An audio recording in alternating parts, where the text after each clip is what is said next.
Assalamualaikum warahmatullahi wabarakatuh. Alhamdulillahirrabbilalamin. Assalatu wassalamu ala asyrafil anbiya wal mursalin. Muhammadin wa ala alihi wa sahbihi ajma'in. Amma ba'd. Adik-adik mahasiswa rahimakumullah, marilah kita awali pembelajaran kita kali ini dengan sama-sama berdoa. Bismillahirrahmanirrahim. Raditu billahi rabba wa bil islami dina wa bi muhammadin nabiyya wa rasulah. Rabbi zidna ilma warzuqni fahma. Aku ridha Allah Tuhanku, Muhammad Nabi ikutanku, dan Islam agamaku. Ya Allah, tambahkan aku ilmu dan mudahkanlah aku memahami ilmu itu. Baiklah, adik-adik mohon maaf, saya tidak bisa menyampaikan kuliah ini secara langsung, sinkron, karena saya sedang berada di Lewoleba, di Pulau Lembata, NTT, Nusa Tenggara Timur. Ini yang ada di background saya ini adalah laut yang ada di depan hotel tempat kami menginap. Ya, jadi indah sekali. Jadi, memang luar biasa. Baiklah, kita kali ini belajar di blok 2.6 tentang masalah pada kardiovaskuler, hematologi, dan respirasi ya. Oke, saya share screen dulu. Oke, kajian kita kali ini tentang petunjuk Al-Quran dan As-Sunnah tentang masalah kardiovaskuler dan respirasi. Termasuk di dalamnya adalah hematologi.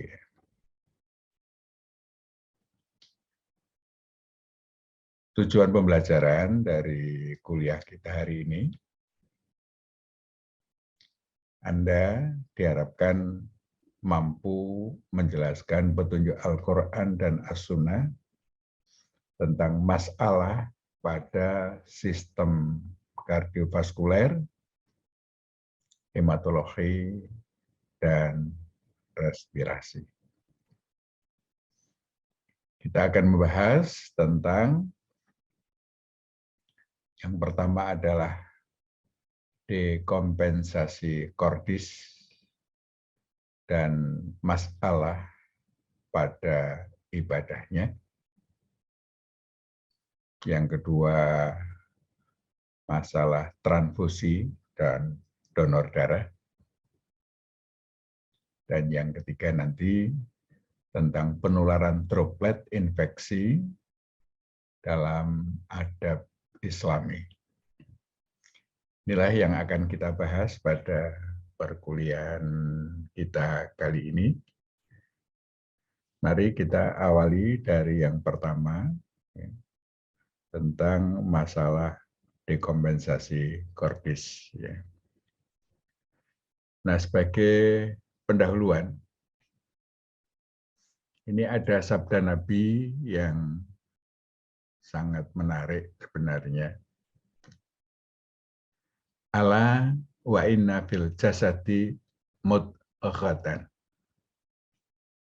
Idza salahat salahal jasadu kulluh wa idza fasadat fasadal jasadu kulluh.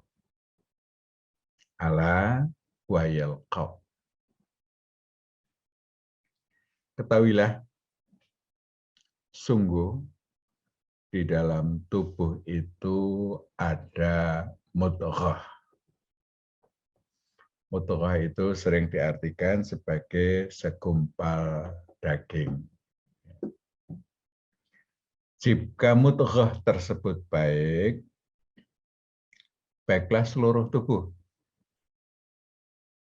Jika rusak, rusaklah seluruh tubuh. Ketahuilah, mudghah itu adalah qalb, yang disebut qalb. Ya. Kita sudah bahas pada blog sebelumnya tentang qalb ini. Ya. Dan di dalam kamus-kamus bahasa Arab, al-qalb itu diartikan sebagai jantung. Kalau Anda membaca terjemah al-qalb itu sering diterjemahkan sebagai hati. Tetapi kalau hati itu bentuk anatomisnya adalah liver atau hepar. Sedangkan kalau jantung, ya, ini ya jantung ini terjemahannya. Maka paling pas sebenarnya qalb itu diartikan sebagai jantung. Ya. Jantung ini menjadi bagian paling sentral di dalam sistem kardiovaskuler kita. Dan menurut hadis ini, bahwa al-qalb itu menjadi indikator kebaikan tubuh. Dan ini bisa kita pahami ketika jantung kita dalam kondisi baik, maka fungsi-fungsi tubuh yang lain ya, itu akan terbackup dengan baik. Sebaliknya kalau qalb ini berada dalam kondisi yang kurang baik, itu akan berpengaruh pada seluruh tubuh, itu fungsinya menjadi menurun. Jadi ini merupakan tuntunan Nabi kita atau isyarat dari Nabi kita bahwa memang di dalam jantung itu terdapat fungsi yang akan berpengaruh pada semua fungsi tubuh kita. Dan berhentinya jantung itu juga berarti berhentinya kehidupan atau berhentinya jasad kita yang di-backup oleh ruh. Nanti akan terpisah antara ruh dan jasad manakala jantung itu telah berhenti. Dan jasadnya, al-jasad yang kita punya ini, itu akan berhenti fungsinya ketika jantung ini telah berhenti bekerja. Nah, oleh karena itu, ini menjadi pembelajaran penting bagi kita tentang masalah jantung yang menjadi inti dari sistem kardiovaskuler kita. Adik-adik sekalian, nah, qalb, jantung, itu dilengkapi dengan darah dan pembuluhnya. Ada arteri dan vena. Yang ini merupakan sebuah saluran yang sangat rumit di dalam tubuh kita.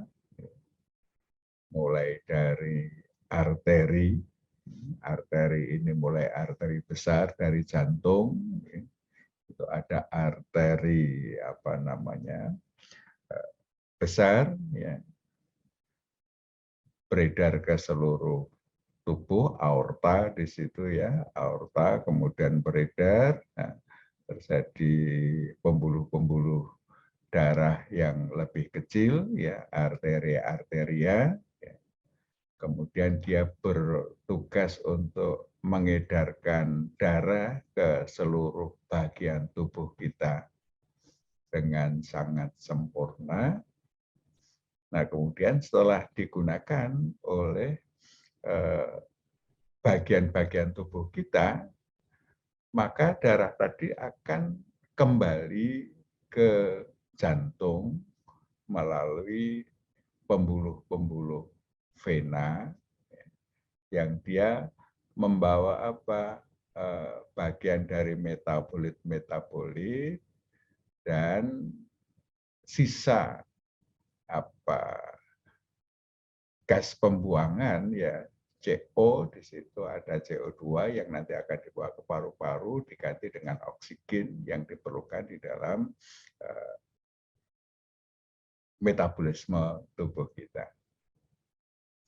Nah, ini sesuatu hal yang sangat rumit dan itu berjalan dengan sempurna pada orang-orang yang sehat. Bagaimana kalau terjadi masalah pada masalah ini? Nah, ini yang Nah, kita tidak akan membahas semua masalah yang ada pada kardiovaskuler. Kita hanya akan membahas mungkin ya 2 hal saja. Yang pertama, ketika jantung berada dalam kondisi tidak bisa bekerja dengan sempurna. Kondisi dekompensasi kordis, di mana jantung tidak mampu memompa darah dalam jumlah yang cukup untuk memenuhi kebutuhan jaringan terhadap oksigen dan nutrisi.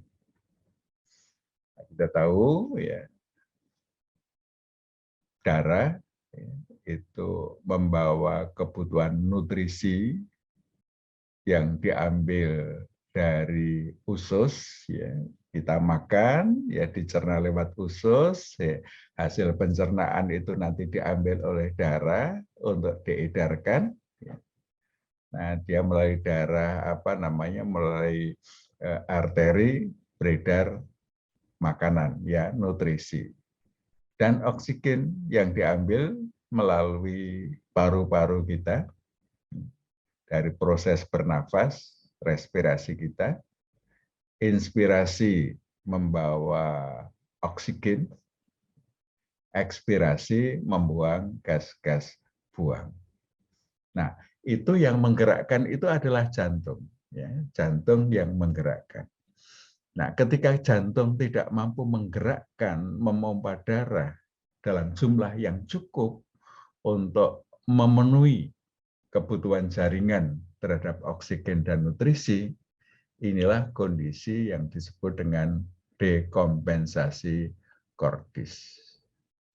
Nah, akibat keadaan ini muncul gejala-gejala antara lain ya, nafas sesek. Ya. Nafas sesek ini misalnya kita untuk aktivitas, ya, aktivitas itu memerlukan oksigen yang lebih banyak, ya, kemudian nutrisi juga untuk pembakaran dan lain sebagainya kita perlukan. Ya. Nah, karena tidak adekuat jumlah yang diedarkan oleh darah, maka nafas kita menjadi sesek, oksigennya kurang, ya, cepat lelah. Ya. Kemudian juga pembengkakan pada tungkai ya, dan pergelangan kaki. Nah, ini karena darahnya banyak yang tidak terpompa dengan baik, artinya dia ngendon di bagian bawah, di bagian tungkai. Ya.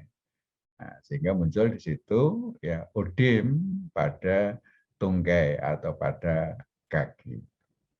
Ini masalah-masalah yang sering terjadi pada kardiovaskuler. Akibatnya apa?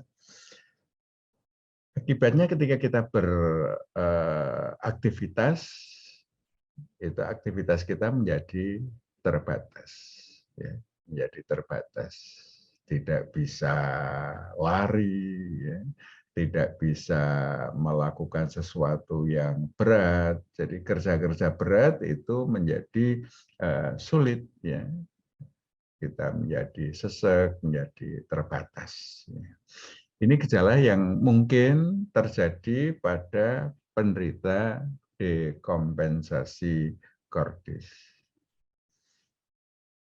Persoalannya adalah bagaimana dengan ibadahnya. Tuntunan Islam dalam kondisi yang seperti ini, apa yang harus kita lakukan? Karena banyak ibadah-ibadah mahdhah kita atau ibadah khusus kita itu yang harus dilakukan dengan gerakan-gerakan fisik, ya, gerakan-gerakan yang fisik.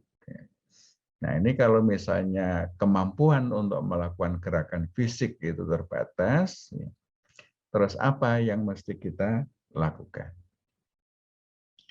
Kemudian masalah yang kedua, yang ini sering didapatkan pada diri banyak orang, ya, gangguan kadar darah atau anemia berat. Ya. Anemia berat ini juga kondisinya bisa mengantarkan kepada kematian.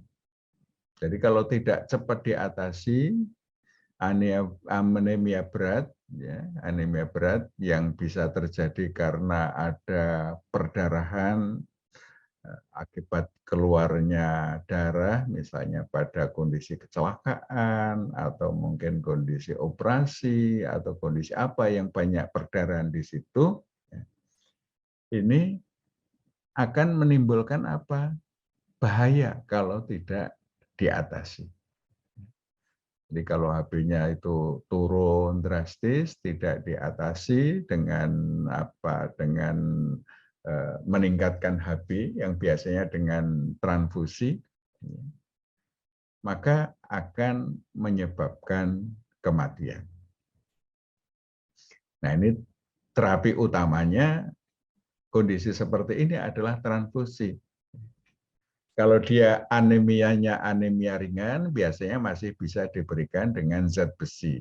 Ya, masih bisa per oral. Tapi kalau misalnya anemianya itu sudah anemia berat, ya, HB-nya sudah di bawah 7 misalnya. Ini kalau tidak lekas dilakukan transfusi, itu bisa membahayakan kehidupan dan dapat mengantarkan pada kematian. Nah, kita mengenal ada terapi dengan transfusi yang sudah biasa di dunia medis. Ya. Di OK, ya, operasi itu kalau kita tahu operasinya itu nanti akan memunculkan banyak perdarahan, ya, nah itu harus sudah siap itu darah untuk transfusi. Sebab kalau tidak siap, itu nanti bisa memunculkan kondisi yang bahaya. Kita sudah bisa memprediksi ya, operasi-operasi tertentu yang akan banyak mengeluarkan darah. Ya. Nah, itu wajib ada di situ tersedia ya, darah untuk transfusi.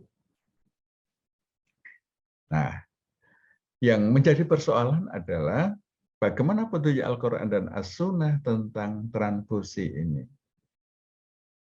Juga donornya, transfusinya sendiri. Yang kedua adalah donornya. Baik, adik-adik sekalian ya.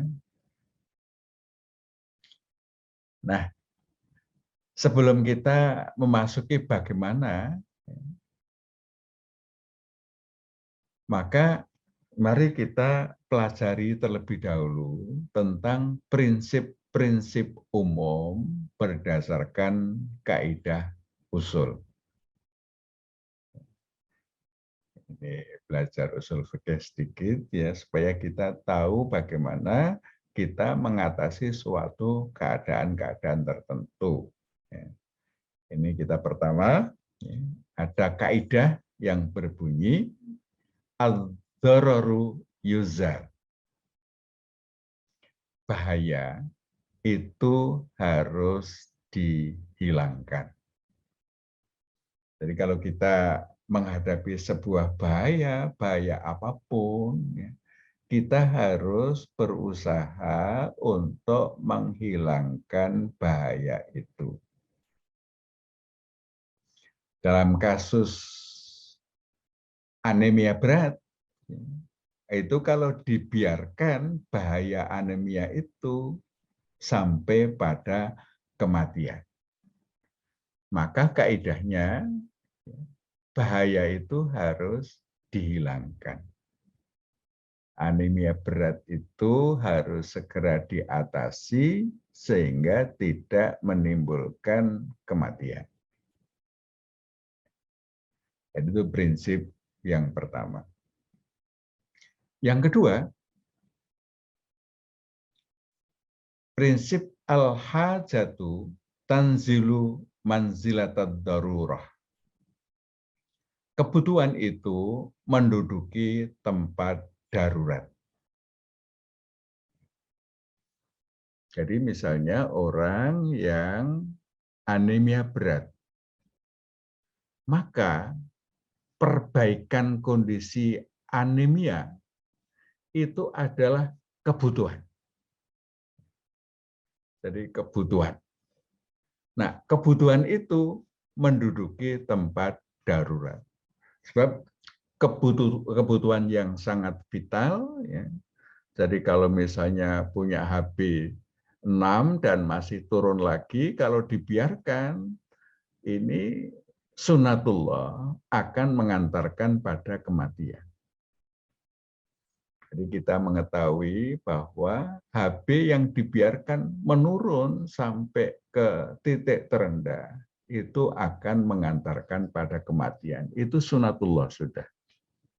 Dan dokter bisa memprediksi bahwa kalau HB-nya rendah dan dibiarkan, maka tahapan selanjutnya fungsi-fungsi tubuh akan gagal berfungsi dengan baik. Maka menaikkan kadar HB itu adalah kebutuhan yang harus dipenuhi. Maka dia menduduki tempat darurat. Kemudian kaidah berikutnya, ada kaidah yang berbunyi al-masyaqqatu tajlibut taisir. Kesulitan itu mendatangkan kemudahan. Jadi kalau kita mengalami sebuah kesulitan, maka kemudahan-kemudahan itu akan didapatkan atau akan diberikan. Nah, jadi misalnya dalam kasus dekompensasi kordis, ya, dalam kasus dekompensasi kordis, kondisinya lemah, ya, di dalam melaksanakan ibadah-ibadah fisik itu harus dengan misalnya dengan gerakan-gerakan yang dengan kelemahan itu tidak bisa dilakukan sempurna, ya, ini adalah kesulitan. Ya, kesulitan. Tidak bisa melakukan dengan sempurna. Maka itu akan mendatangkan kemudahan. Kalau tidak bisa menyempurnakan gerakan, maka dia boleh melakukan gerakan sebisanya. Artinya diberikan kemudahan. Kalau tidak ada kesulitan, tidak boleh misalnya. Tapi kalau ada kesulitan, itu diberikan kemudahan. Ini kaidah usul. Masih ada yang lain? La haram ma'ad darurah. Wala karohah ma'al hajah. Tidak ada kata haram dalam kondisi darurat. Dan tidak ada kata makruh ketika ada hajat. Jadi dalam kondisi darurat itu tidak ada yang haram. yang semula haram itu menjadi boleh. Dalam kasus transfusi misalnya, darah itu haram hukumnya untuk dimakan, untuk dimasukkan ke dalam tubuh, ya, untuk keperluan konsumsi haram. Ya. Tapi dalam kondisi darurat, maka menjadi boleh.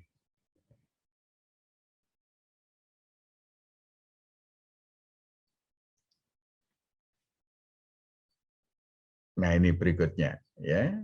Ad-darurat tubihul mahdzurat. Kondisi darurat itu memperbolehkan sesuatu yang semula dilarang. Ya, jadi sesuatu yang hukum dasarnya itu haram, tetapi dalam kondisi darurat itu bisa menjadi boleh.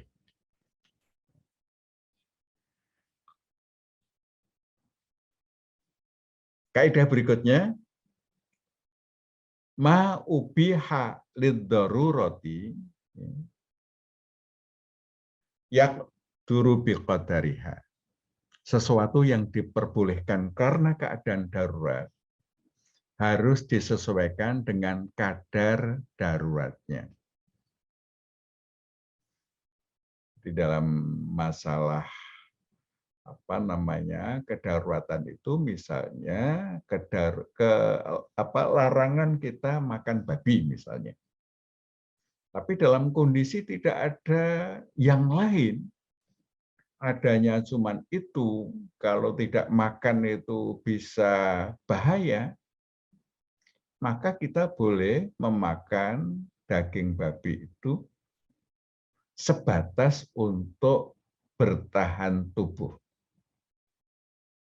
Saya melakukan perjalanan, bolehlah ya, silahkan menggunakan, mengkonsumsi, tetapi ketika kita sudah mendapatkan yang lain yang halal, maka dia kembali haram, kembali tidak boleh.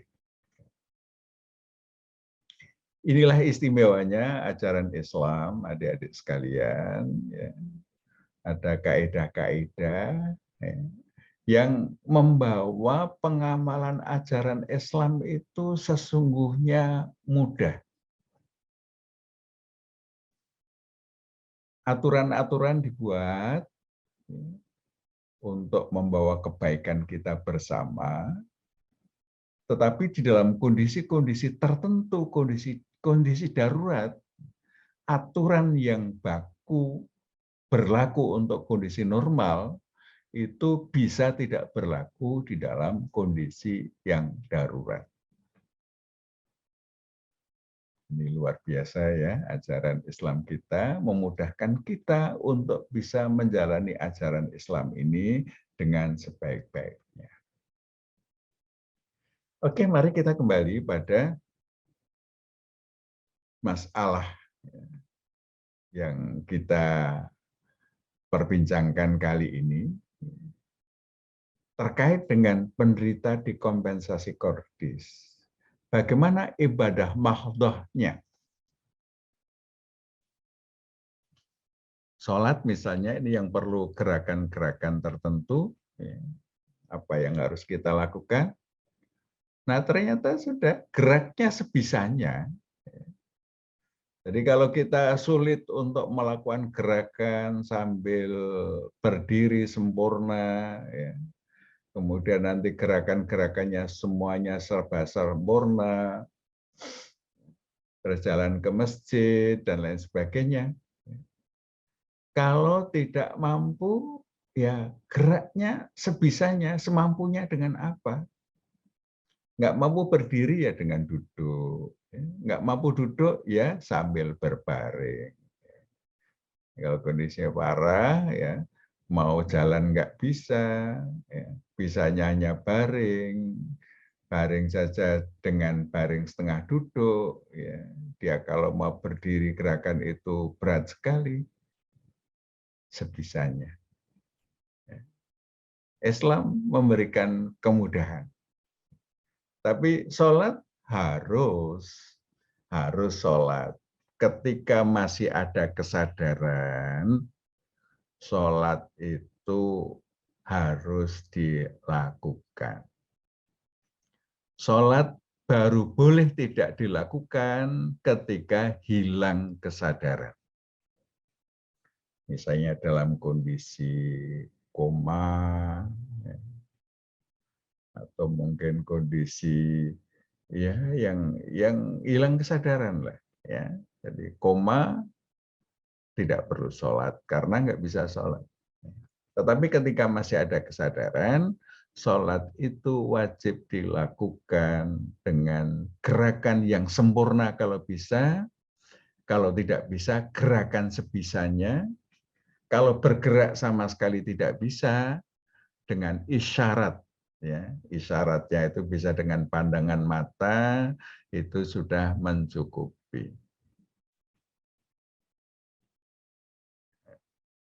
Nah, ada ibadah lain yang geraknya itu lebih banyak, haji. Haji itu geraknya banyak karena harus melakukan tawaf.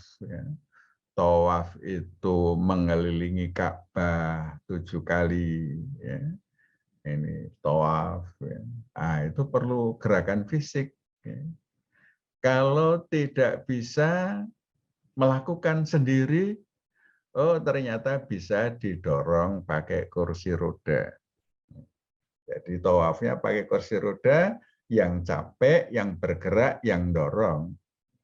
Tapi penderita dekompensasi kordisnya bisa duduk manis di kursi roda. Bahkan ada yang dengan tandu, ya. Ya, dengan tandu digotong di atas. Ya. Mungkin kursi roda agak repot karena terlalu padat. Nah, ada yang dengan ditandu. Nah, ini bisa dilakukan. Nanti juga ketika apa? Ketika sa'i. Sa'i itu berjalan dari Bukit Sofa ke Bukit Marwah. Jadi antara Sofa, Marwah, dari Marwah ke Sofa, dari Sofa ke Marwah lagi itu selama 7 kali. Ya, 7 perjalanan antara dua bukit tadi yang terletak di Mas'a, ya tempat sa'i itu di tidak jauh dari Ka'bah yang masih di Masjidil Haram. Itu juga geraknya sebisanya. Kalau tidak bisa berjalan sendiri, bisa dengan kursi roda. Di atas kursi roda, di bawah. Nah, ini kemudahan-kemudahan yang diberikan bagi para penderita gangguan dekompensasi kordis. Jadi mudah ya, adik-adik sekalian ya. Berislam itu mudah. Yang sulit apa? Ya, bertauhid itu yang sebagai dasar itu memang paling berat. Tetapi di dalam amalia ibadahnya itu insya Allah tidak ada yang berat. Yang berat itu kalau dalam kondisi darurat menjadi dipermudah. Ini sesuai dengan kaidah usul. Oke, selanjutnya tentang transfusi dan donor darah. Nah, hukum dasarnya tentang transfusi itu tidak boleh. Innama harrama alaikumul maitata waddam walahmal khinzir wa ma uhilla bihi li ghairillah. Pamaniturra ghaira baghin wala adin fala isma alaih. Sesungguhnya diharamkan atas kalian bangkai, darah, produk babi, dan yang disembelih bukan karena Allah. Tetapi barang siapa dalam keadaan terpaksa, sedang ia tidak menginginkannya dan tidak pula melampaui batas, maka tidak ada dosa baginya. Jadi pengertian adam, darah, itu ya semua jenis darah. Ya, semua jenis darah. Darah hewan tidak boleh, darah manusia tidak boleh untuk dikonsumsi, untuk digunakan. Nah, ini hukum dasarnya. Tidak boleh. Ya.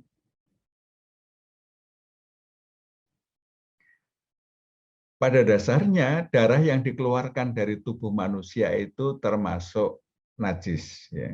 Jadi darah itu benda najis. Ya. Jadi termasuk ketika kita terkena darah itu harus kita bersihkan. Ya. Islam melarang mempergunakannya, baik secara langsung maupun tidak langsung. Ini hukum dasarnya. Ya. Hukum dasar transfusi tidak boleh. Baru menjadi boleh untuk mengatasi keadaan darurat. Jadi transfusi itu terapi darurat. Karena memang kondisinya adalah kondisi darurat. Anda tahu ya, orang kalau anemia tadi ya darurat, ya kalau dibiarkan ya mengantarkan kepada kematian. Nah, kondisi darurat ini harus dihilangkan. Kondisi bahaya ini harus dihilangkan. Bahaya terjadinya kematian wajib untuk dihilangkan. Ini kaidah ya, yang harus kita lakukan. Anda nanti sebagai dokter juga harus melakukannya. Ya. Jadi ketika mendiagnose, wah ini kondisinya darurat ini. Kalau tidak dilakukan intervensi, akan menyampaikan pada kondisi kematian. Maka langkah harus diambil. Yang pertama dengan cara yang halal. Kalau cara halal nggak ada, maka boleh dengan cara yang tidak halal. Jadi sekarang ini karena darah itu sebagai terapi utama, transfusi terapi utama bagi kondisi yang anemia berat, dan belum ada alternatifnya. Belum ada cairan yang bisa menggantikan transfusi darah hingga saat ini. Sehingga kita justru wajib, ya, wajib bukan sekedar boleh itu transfusi itu. Ketika Anda mendapatkan kondisi anemia berat, wajib melakukan tindakan bagi Anda. Meskipun tindakan transfusi itu hukum dasarnya haram, tetapi karena ini adalah untuk mengatasi kondisi darurat, maka Anda wajib untuk melakukannya. Paham ya? Jadi transfusi itu hukum dasarnya haram, tetapi menjadi wajib ketika kita mendapati kondisi darurat. Kondisi anemia berat. Karena banyak darah yang keluar dan lain sebagainya, perlu dilakukan tindakan emergensi. Oke.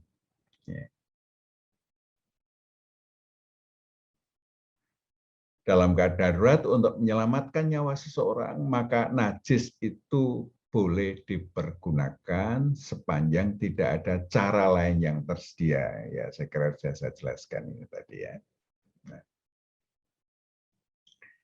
Nah, sekarang kalau transfusinya itu bisa menjadi wajib kita lakukan, bagaimana dengan donor? Memberikan donor darah. Sebab kalau nggak ada donor, kita nggak bisa melakukan transfusi. Sekarang ini sudah banyak digerakkan, ya, donor darah yang digunakan oleh apa? Oleh untuk tindakan-tindakan mengatasi kurangnya darah, ya, anemia. Nah, ini dalam pandangan Islam, ya, donor darah kepada yang membutuhkan adalah pekerjaan kemanusiaan yang sangat mulia. Jadi donasi darah, ya, donor darah ini termasuk memberikan kemanfaatan kepada orang lain, memberikan pertolongan kepada orang lain, sehingga selamat dari kematian.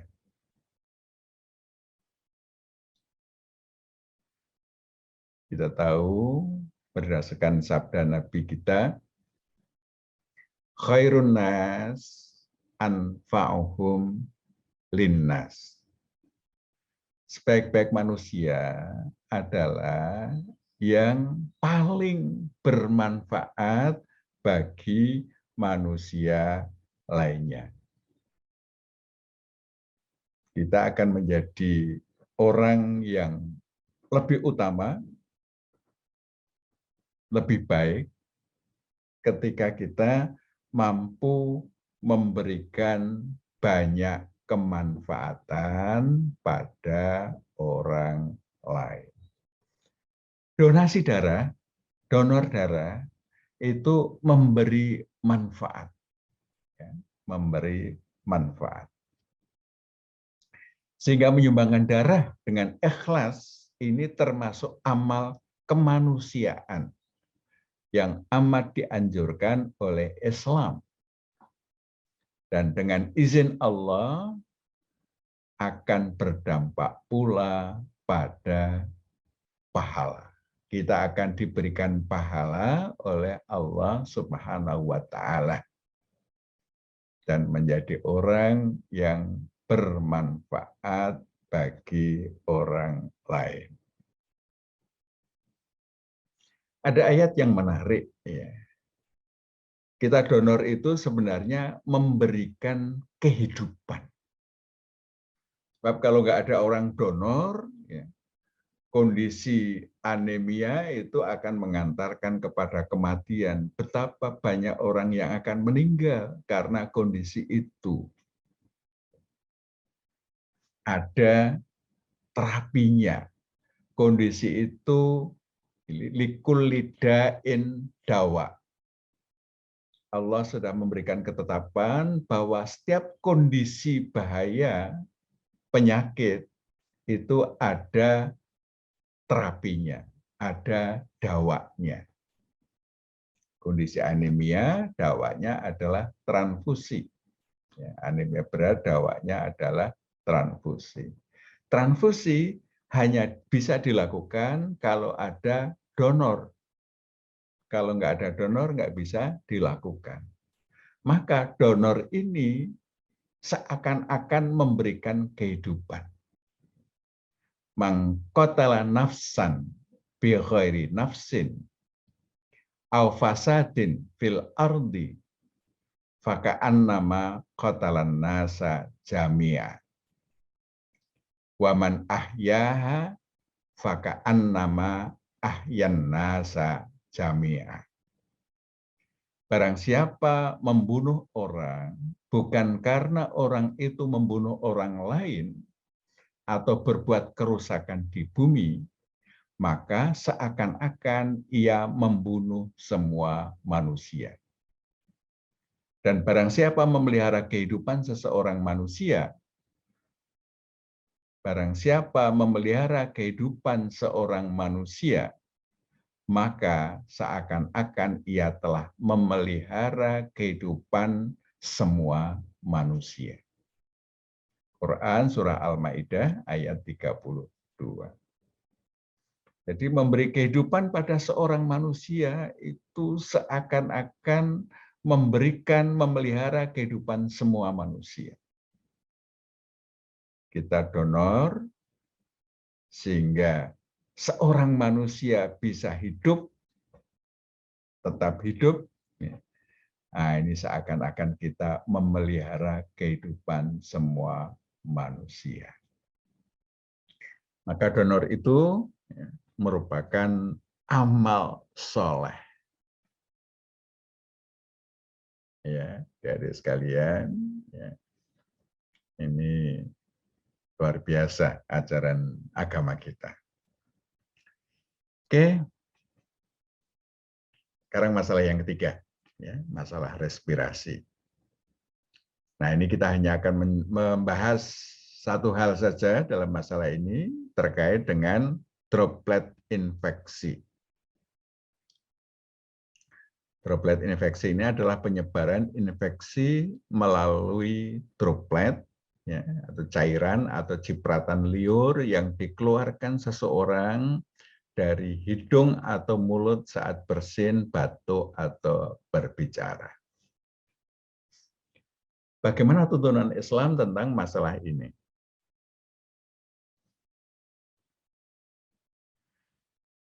Oke. Lagi-lagi ada hadis yang sangat menarik bagaimana Islam memberikan tuntunan. Ini dari Abdullah bin Amr bin Al-As berkata, telah bersabda Rasulullah Sallallahu Alaihi Wasallam, al-muslimu man salimal muslimuna min lisanihi wa yadihi wal muhajiru man hajaro ma nahallahu anhu. Muslim itu adalah orang yang kaum muslim lain selamat dari mulut dan tangannya. Orang yang berhijrah adalah orang yang menjauhi apa yang dilarang oleh Allah. Nah, adik sekalian, seorang muslim itu harus menjaga orang lain, muslim yang lain. Ini dalam bahasa hadis ini adalah man salimal muslimuna min lisanihi. Di mana kaum muslim, orang lain, selamat dari mulut dan tangannya. Mulut kita bisa menimbulkan bahaya. Mulut dan tangan ini melambangkan semua organ tubuh kita. Jadi orang lain itu harus selamat dari sebab yang muncul dari mulut dan anggota tubuh kita yang lain. Nah, kita tahu dari mulut kita, ya, anggota tubuh yang lain dari hidung, ya, itu ada proses, kita ada berbicara, kita ada batuk, ya, kita ada bersin. Bagaimana semuanya ini tidak menimbulkan bahaya orang lain. Orang lain akan selamat dari apa yang dilakukan oleh mulut, hidung, dan tangan kita, serta seluruh anggota tubuh kita. Ini menjadi indikator keislaman kita. Kalau orang lain dalam bahaya, akibat aktivitas mulut, tangan, dan anggota tubuh kita, nah Islam kita, keislaman kita itu bermasalah. Artinya tidak sempurna. Ya, oleh karena itu kita, ya, mesti membuat orang lain selamat. Ya. Nah, termasuk yang diajarkan Nabi kita, hadis dari Abu Hurairah bahwasanya Rasulullah SAW bersabda, al-autas minallah, wat tatsa'ub minasyaiton. Fa idza tasa'aba ahadukum falyadha yadahu ala fihi. Bersin itu dari Allah. Sedangkan menguap itu dari setan. Apabila salah seorang dari kalian menguap, hendaklah meletakkan tangannya di mulutnya. Dan bila sampai mengucapkan ah, atau ucapan-ucapan yang mengikuti uapan, ya, ini sesungguhnya setan tertawa di dalam rongganya. Sesungguhnya Allah menyukai bersin dan membenci menguap. Bila seseorang mengucapkan saat menguap, sesungguhnya setan tertawa di dalamnya. Nah, ini memperbanyak kalau kita menguap, bersin, ya, dengan ucapan-ucapan itu sesungguhnya kan akan banyak mengeluarkan udara dari dalam mulut kita, ya. Kalau bersin juga akan banyak droplet yang keluar. Kalau kebetulan kita mempunyai masalah kesehatan pada sistem respirasi kita, misalnya menderita TB, menderita COVID, menderita penyakit-penyakit yang terkait dengan droplet lainnya, maka itu akan membahayakan orang lain. Nah, Rasulullah mengajarkan itu, ya, bersin, menguap, batuk, tutup mulutnya supaya dropletnya tidak menyebar kemana-mana. Masya Allah, ya. Islam mengajarkan kita hidup sehat dan tidak membahayakan orang lain. Oleh karena itu, adik-adik sekalian, ya, mari kita jadikan Islam, ya, Quran dan Sunnah ini sebagai dasar kehidupan kita dan dasar kita menjalankan profesi kita, profesi dokter. Ya. Oleh karena itu, ya, dari sekalian, ya, tetap upayakan belajar Islam dengan sungguh-sungguh, belajar Quran dengan sungguh-sungguh, mengerti maknanya. Insya Allah kita akan menjalani profesi ini menjadi sesuatu yang terbaik. Ya. Karena sebenarnya ilmu kedokteran itu yang sebagai perintis ilmu kedokteran modern itu sarjana-sarjana muslim, ya, ada Ibnu Sina yang memang sudah hafal Quran sebelum menjadi dokter, sehingga ilmu kedokterannya itu berbasis Al-Quran, dan itu menjadi dasar dari ilmu kedokteran yang sekarang kita pelajari ini. Negara-negara barat itu menjadikan buku Ibnu Sina sebagai textbook yang harus dipelajari selama berabad-abad. Di Jerman, ya, Al-Qanun fit Tibb tulisan Ibnu Sina itu lebih dari 400 tahun menjadi textbook yang harus dipelajari. Dan kita sekarang, ya, tidak langsung dari Ibnu Sina, tetapi sudah kita belajar dari ilmu-ilmu yang dikembangkan oleh dunia barat. Supaya kita tidak kehilangan pijakan, marilah adik-adik kita pelajari Quran dan As-Sunnah dengan sebaik-baiknya. Fahami dengan baik, ya, program belajar bahasa Arab Al-Quran ini menjadi bagian penting untuk mendasari ilmu kita, supaya ilmu kita berbasis Quran dan As-Sunnah, dan insya Allah kalau itu kita lakukan, nanti profesi kita juga akan menjadi profesi yang berbasis Quran dan As-Sunnah, sehingga setiap tindakan yang dilakukan ini bagian dari ibadah kita. Demikian adik-adik topik kita kali ini. Ya. Kita akhiri dengan doa kafaratul majlis.